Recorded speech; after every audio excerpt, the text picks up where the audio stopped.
That this fulfill prophecy that Jesus will be called, or that he shall be called a Nazarene. I don't play There's no footnote. Why is that? Bullshit. Well, sometimes we get a footnote that says source unknown. There'll be citation needed. There'll be a footnote of a kind. Yeah, please add citation later. Yeah, so there's no. You can help by expanding. Of course there are. What's going on here? Well, it's hard to say because it doesn't know. It's not clear whether Matthew thinks there's a prophecy that says he shall be called a Nazarene, or if he's actually doing something more sophisticated than that. As you know, there are a lot of debates about it. The theory that I've always found most convincing is that it's a reference to a passage in Isaiah.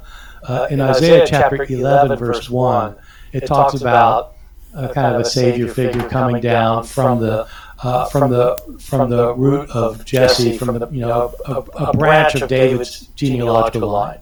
And it uses the word branch, and branch of David, branch is the word Natsar in Hebrew. And so you could get Natsar, he's come from the branch to be Nazarite, or Nazarene. So Natsar, Nazarene. And so it may be that he's doing something sophisticated like that, but I kind of doubt it because in other places it's really not very clear that Matthew knows Hebrew.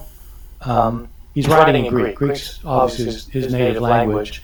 And to be able to do that kind of tricky analysis, you'd have to know something about Hebrew. So if Matthew if he's repeating something that somebody else has told him, that may be what that someone else was thinking about. But I don't think it's something Matthew would come up with himself.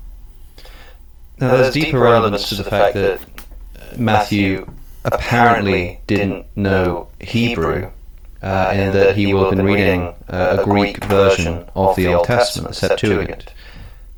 And this prophecy that we've already mentioned of Isaiah 7:14 has got a lot of attention from critical voices who have pointed out that if you read the Hebrew of Isaiah 7:14, where it says a virgin shall conceive, the word for virgin used there is alma, which just means a young woman of marriageable age. And in fact, there's another specific Hebrew word that's used for virgin that's actually used elsewhere throughout the Old Testament when specifically referring to a virgin that isn't used in Isaiah 7:14. And so it seems strange if he was intending for this to be a virgin birth, why he wouldn't have used the Hebrew word for virgin.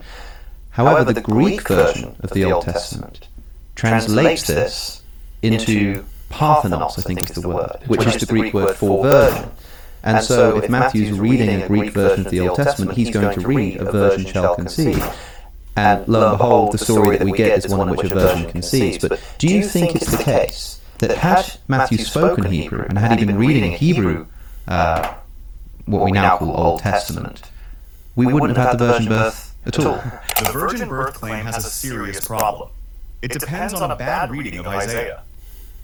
Matthew points to Isaiah 7:14, but the Hebrew word there means young woman, not clearly virgin. The more direct Hebrew word for virgin is not used. That means Christianity built one of its biggest miracles on a translation issue. Then Matthew keeps forcing verses into the story, even claiming Jesus fulfilled a prophecy by being called a Nazarene, even though no clear Old Testament prophecy says that. That is not Judges. That is Scripture being bent until it fits. Well, it's a good question, and the thing is that all of these words are a little bit tricky. The Hebrew word alma, which you said means young woman, it means young woman irrespective of whether she's ever had sex or not. And so it could be a virgin, but it's not necessarily a virgin, it's just a young woman. The Hebrew word Bethula, the other one you're referring to, does mean virgin. And you're right, Hebrew doesn't use that. Let's see if I can donkey the fuck out of him. But it's possible that Matthew might have interpreted the young woman to be a virgin. I don't know. So I think it's impossible to say what Matthew would have done. But it's the other reason it's kind of tricky is because Parthenos also could mean young woman. It doesn't have to mean a young woman who's never had sex. But eventually it comes to mean woman who's never had sex. And Matthew definitely reads it that way. But it's not the only problem he has from not being able to read the Hebrew. The other problem is that in Isaiah 7:14, the verb that's used is a verb Hebrew doesn't have past, present, future tenses the way we do in English. She did this, she's doing this, she will do this. It has two tenses, one that is an action that's already been completed, and another that's an action that hasn't yet been completed. But the not completed thing could be past, present, or future. Right? We can put out the past as something not completed. So in Isaiah 7:14, it uses the perfect tense, which means it's a completed action. It's saying, this woman has conceived, and she will bear a son. And so Isaiah is talking about a woman who's pregnant at the time. He's talking to the king of Israel. If you just read the entire chapter, which nobody does, you just read the whole chapter, it's really pretty clear what he's talking about. Jerusalem's been besieged by two armies, and the king is just worried that they're going to be wiped. He's just distressed. They're going to be wiped out here. He calls on the prophet, and the prophet says, you don't need to worry. God has you here. This woman is pregnant, and she's going to bear a son, and before this child's old enough to know good from bad, good from evil, these two armies will have dispersed. That's what he's saying. And so he's not talking about something that, hundreds of years later. He's talking about something that's going to happen in a few years. And so the woman's pregnant. She's going to give. And so Matthew reads the verse in Greek and reads it as virgin will conceive and thinks it's a messianic prophecy. But it was never taken as a messianic prophecy before Matthew. It cannot be that God in his infinite wisdom was providing a solution for the troubles of the time whilst also prophesying something that would happen in the future. I mean, I'm aware of this concept of the prophetic perfect tense that oftentimes in prophetic passages the past tense is used to describe future events. This sometimes happens when prophets are speaking, and as far as this has got something to do with it. We know it's going to have this absurdity that it's spoken of as if a past event, and it's this. I was introduced to this concept by a biblical friend and talking about this very verse, and he suggested that was what was going on here, and that's why you get this past tense language that we're actually using the prophetic. Well, it's not a past tense. It's not a past tense. It's a completed tense. There's no such thing as a prophetic perfect. I mean, if you look up the Greek grammar, that's a theological phrase, but it's not a syntactical phrase. It's not like it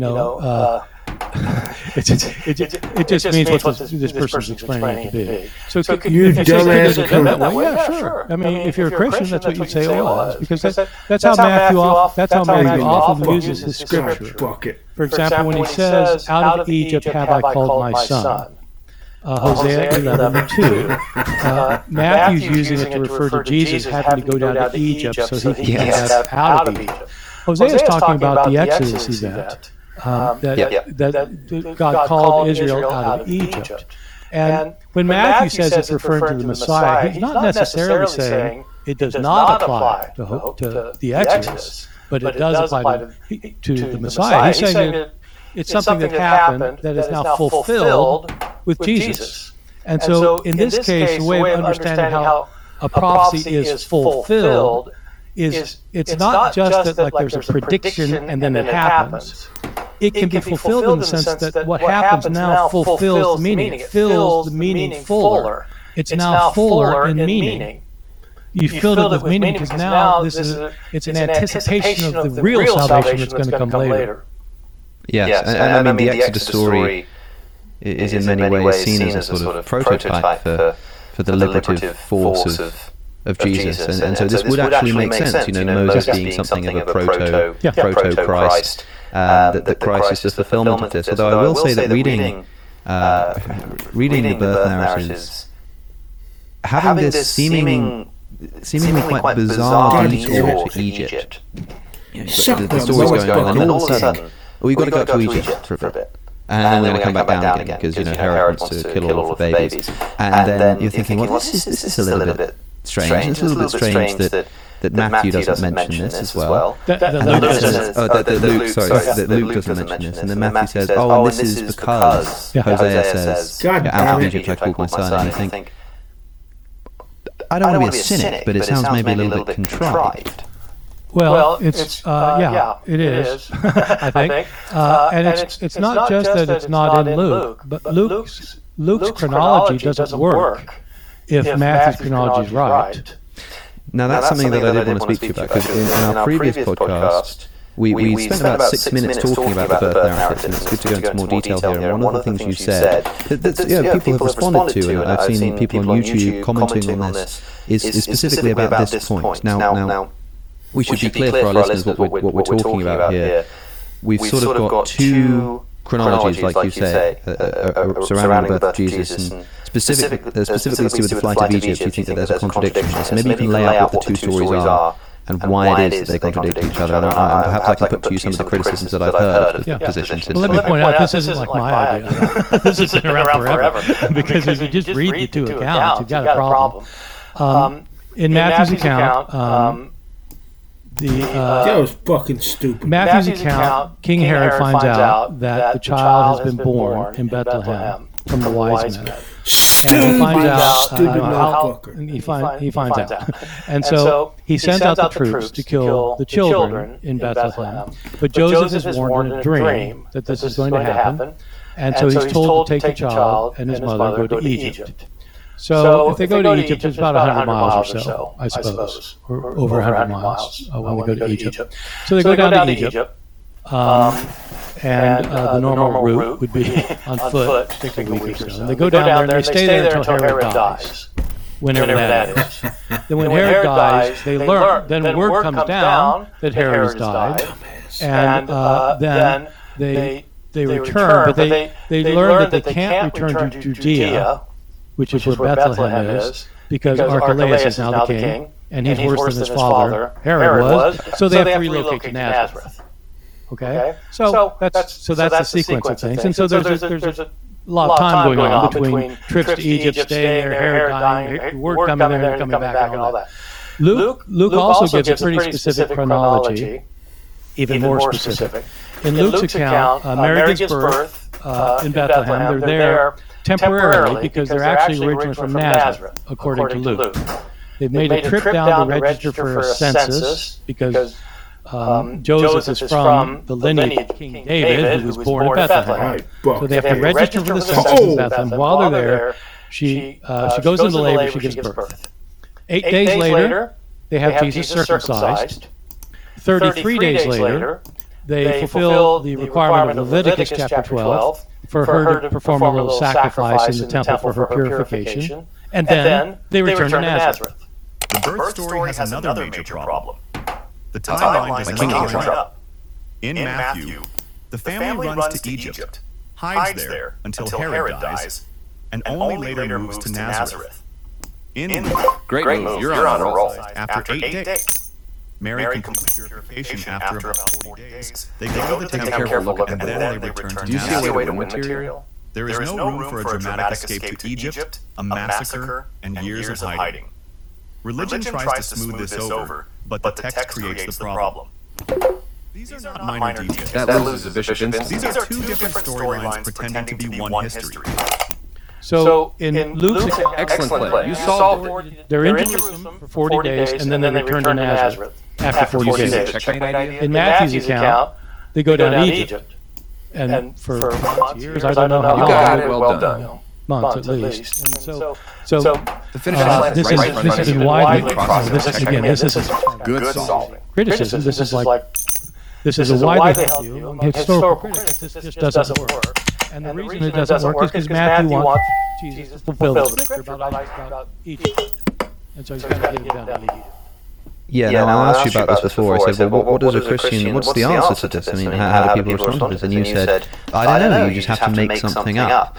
Now, it seems to me that the most common criticism of this view that you're espousing here is that, yes, we've got in Luke's narrative, 8 days after Jesus' birth, he's circumcised, and then when the time came for the purification rites, Joseph and Mary took him to Jerusalem, which 33 days. Oh, yeah, okay.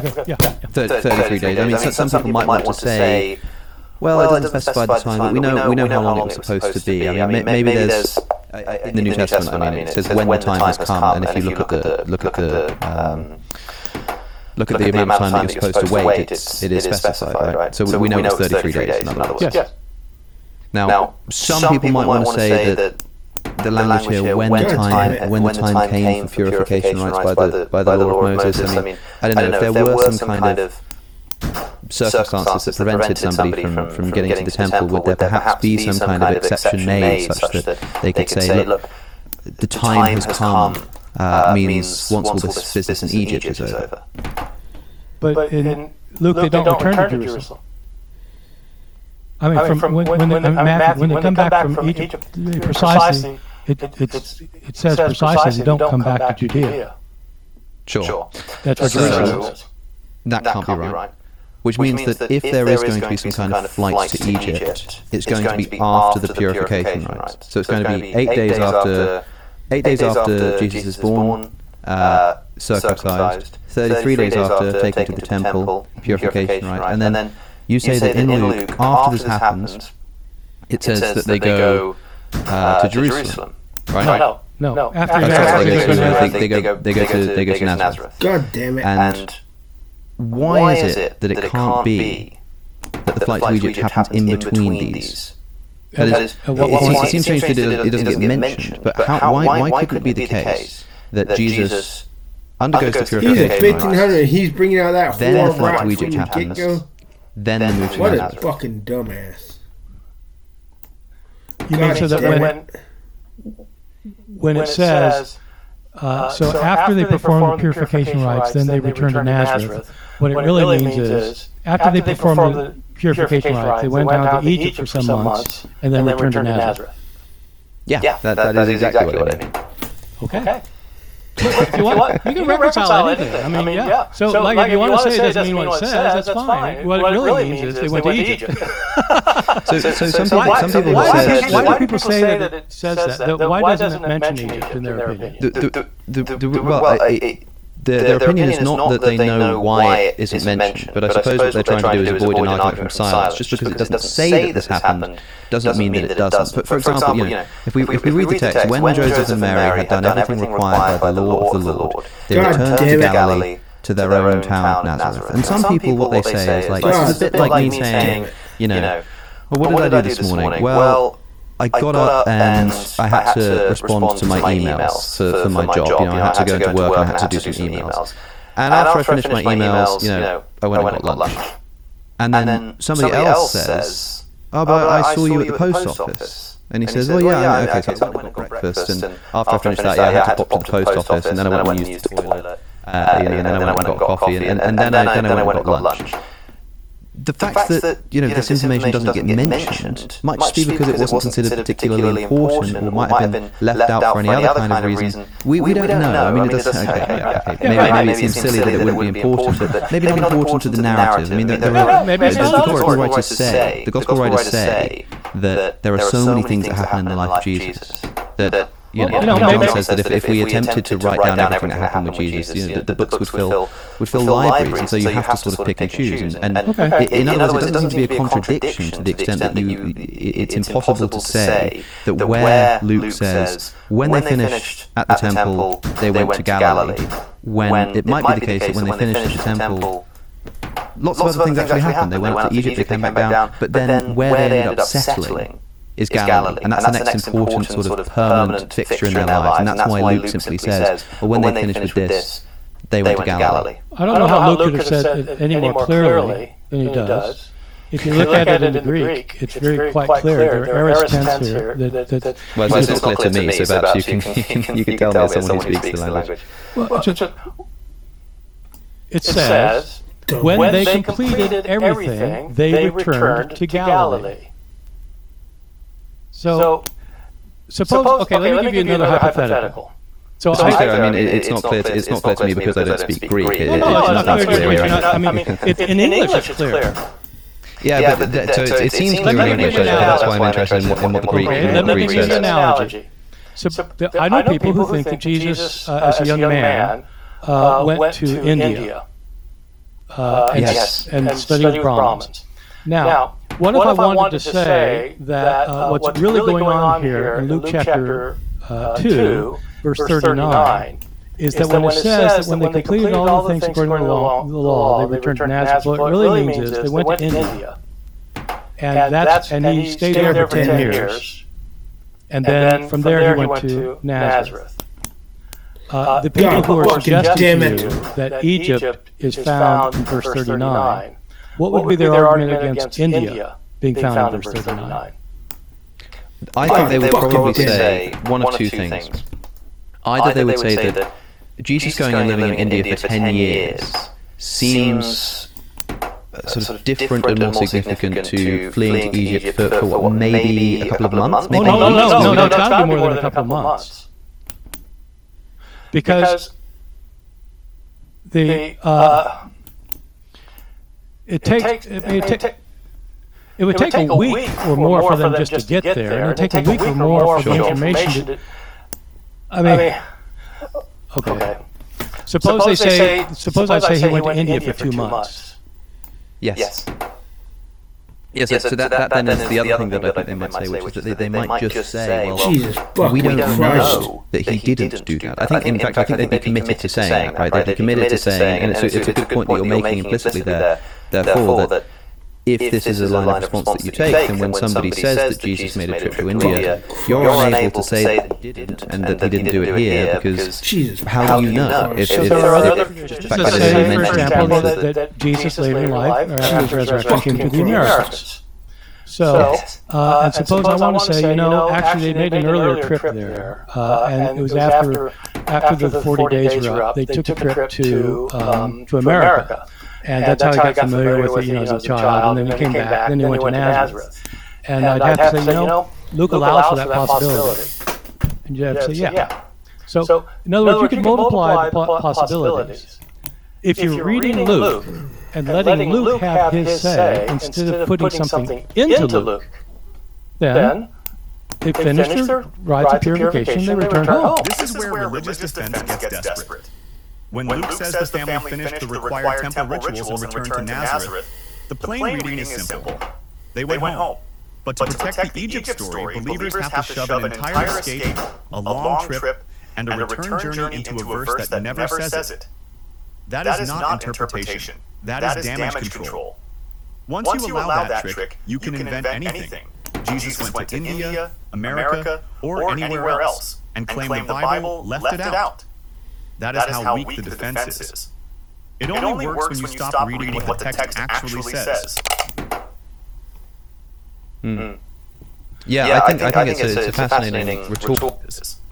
It only works when you stop reading what the text actually says. Yeah, I think it's a fascinating retort. Or suppose I say, for example, my wife says, so I get home. I get home at 3 in the morning, and my wife says, where have you been? I said, well, I worked at the office and then I came home.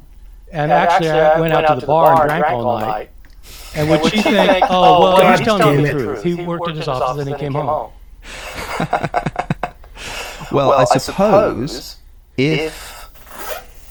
if there were sort of two accounts that you'd written, one of which was like a quick text message, and one of which was a sort of a more exploratory or explanatory diary entry style letter that you'd written to her. One of them, and let's say this isn't because you're coming home tonight. This is you're on holiday and you're riding back to her, and you send her a text and you say, after the talk tonight, after the talk that I delivered, I went and stayed in the town, the town over. But then when you wrote home, you said, I finished the talk, and then we went out and we got some drinks, and I talked to this person, and we said this, and we did this, and we got in this car and went for a drive, and then eventually I ended up in the other town over, and that's why I slept there. It might seem that I get what you're saying, in other words. I get what you're saying, that it seems weird that Luke just wouldn't mention this, and it seems to allow for essentially you to slice in anything you like there. But bear in mind that it's the Gospel of Matthew that people are saying is splicing in the story, not some random theory about Jesus going to India. In other words, they have a theological motivation for it. Yes. They would not do this normally. If I tell you right now that when we're done here, I'm going to the airport to fly to London, and that's absolutely true, I am. But if I say that, and I actually don't go to London for 3 months, technically I'd be right. When I'm done with you, I'm going to fly to London. But that's not the way you normally read or listen to somebody. And so if you have a reason for thinking that Luke actually knows about Egypt, but he doesn't want to mention it, the only motivation I can think of is to get rid of what looks like a contradiction. Because you wouldn't do this with two other accounts, like you're reading two accounts of the life of Jefferson. You just do it with the Bible because you can't have a contradiction. That's a theological reason. If you're just reading it as a text and you don't care one way or the other, you just say, look, I'm sorry. You can make, as I said earlier, you make something up, but it's like you just read the text. That's not what the text says. And what it says seems to contradict what you're saying. Yeah. Now, if this is the case, I'm thinking of when the New Testament is canonized, when we have this process of deciding which books are accurate portrayals of things that happened to Jesus and which are not. Would this not have been something that would have been raised as a problem? Because there are a number of Gospels that were ruled out as either ahistorical or theologically unsound. And if this is as glaring a contradiction as it seems to be, would not the people putting this New Testament together have thought that this is a problem and potentially used it as grounds to exclude at least one of the stories? They were concerned about things like this. And they recognized things like this. There certainly were church fathers who recognized that there were contradictions. The church father Origen loved these kind of contradictions because he said it shows that you can't take these texts literally. And he just said, look, these are contradictions. And so, but most people, when I wouldn't call it a blatant contradiction in the sense that people normally use it because I know thousands and thousands of people who have read both Matthew and Luke and have never noticed this. God, in fact, I don't know anybody who's noticed this without somebody pointing it out to them. So that you just don't notice. It's just like when you go to the Christmas pageant, you're not thinking, you go to the Christmas pageant at the church, and you're not noticing that you got shepherds and you got wise men at the same time. It doesn't occur to you, wait a second, that's not actually, because you just, in your head, since it's all the Bible, you think of it as all being integrated. And it's not until you look closely you realize, wait a second, this doesn't work. Yeah. Now, okay, so let's grant it. I think you make a powerful case. And like I said, I'm really interested in people who were responding to the initial conversation we had. I'm really interested to see what they say about this. But I'm wondering what this does for the historicity of the story. That is, we've already acknowledged, and even Christians will acknowledge that these stories were written decades after the events that they report. Do you think that from a contradiction like this, we can say something like, well, these stories probably aren't historical, or maybe only one of them is historical, or maybe that the things that they agree upon can be thought of as historical, but the particular events might be wrong. For example, if we were talking about George Washington, and we found these biographies that were written 100 years after based on stories that had been passed down through a generation or two, and one person says that George Washington becomes the President of the United States, after which he goes and retires at Mount Vernon. And another one says George Washington becomes President of the United States, and perhaps it's directly afterwards, he sort of leaves the office and goes straight back to Mount Vernon. And the other one says, oh no, he didn't. He went on a tour of New England first, and then he went back to Mount Vernon. And we could say that actually, it's not the case that one person just sort of knew about it and didn't include it. No, these contradict each other. These are contradictory passages. But I think we'd still be able to say that it's, it shows like the historicity of him having been the president and having retired at Mount Vernon, even though they disagree on something. And it's a little strange that happened, and it seems to undermine our trust in the source as a whole. The fact that they both agree on this particular thing means that we have good evidence to think that at least that's historical, right? I think it's important to understand how historians go about looking at their sources of information. The only way to know anything about the past is if you have sources of information. And historians, they never simply accept everything that a source says, and they never just simply reject everything that a source says. They engage in a very detailed critical analysis to figure out, are the sources consistent with each other? Do they corroborate what each one says? If they corroborate from what each one said, did they collaborate?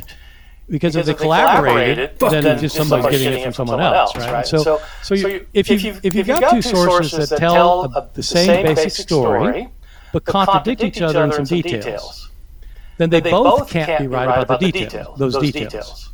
In other words, Matthew and Luke cannot both be right about what happened 40 days after Jesus. So either one of them is wrong or both of them is wrong, but they both can't be right about that detail. But so once you do that, you kind of establish, what can't both be right. That doesn't necessarily mean so all the rest is right, and it doesn't mean you say all the rest is wrong. You engage in the same kind of analysis for every detail of the story. History does not work by protecting the Holy Book from criticism. Historians test sources. They ask, do the accounts agree? Do they contradict? And are the details independent? God damn it. That is where the birth stories get exposed. Matthew and Luke cannot both be right about what happened after Jesus was born. One has to be wrong, or both could be wrong. Religion wants special treatment for the Bible, but no serious historian gives any ancient text a free pass. If two old biographies disagree on key events, you do not call that divine truth. You call it unreliable evidence. And so the fact that they agree on Bethlehem, for example, that's a very important point. They both agree he was born in Bethlehem but raised in Nazareth. And so the historian looked into how plausible is that? Are there accounts? Are there reasons for doubting it? Well, historians doubt every source. If you don't doubt a source, you're not being a historian. You're just a reader, which is fine to be just a reader. But historians have to figure out, given the fact that sources have mistakes in them, so you have to assume there may be mistakes here, and you have to look. And so, is it what would be the problems with saying he was really born in Bethlehem? What would be the problems saying that he was not really born in Bethlehem? And you look at every possible piece of evidence you can, and you make an argument. One historical contradiction of sorts that I find really fascinating is fascinating to me because it isn't a contradiction between Gospels, but rather a historical problem within one of the Gospels itself. And that is, we've already mentioned this census, we mentioned it very briefly, but the story as to why Jesus needs to travel from Bethlehem, from Nazareth up to Bethlehem, why Joseph and Mary have to travel up to Bethlehem for the birth of Jesus, is because of the census where Joseph, for some reason, has to go back to the sort of place of his lineage, and so he has to travel all the way up here. And this is said to happen. And it seems strange to me why this detail is even given. It's said that this happened while Quirinius is the governor of Syria. Yeah. Why is that specified, and why is that a problem?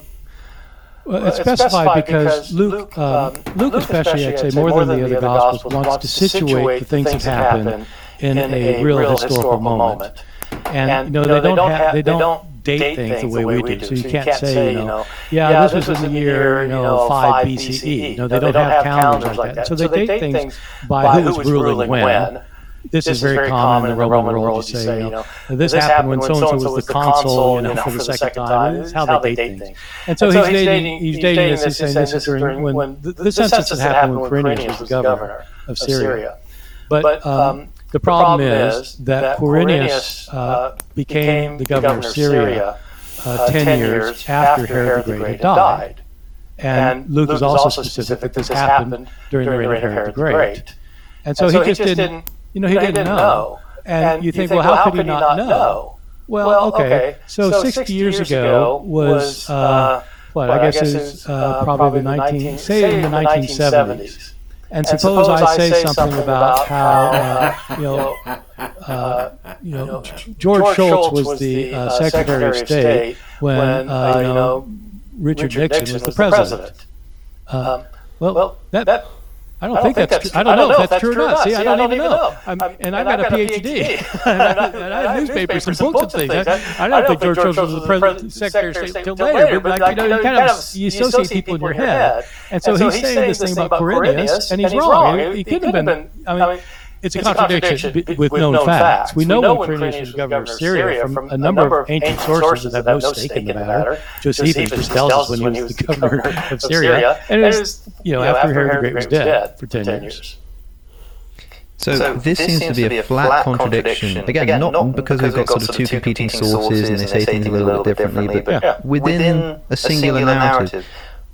What do Christians say about this contradiction? Well, what they usually say is that they come up with some explanation that Quirinius is the governor again. That they invent a different rule of Quirinius, or they they say, all the other sources got it wrong. Actually, Luke is right.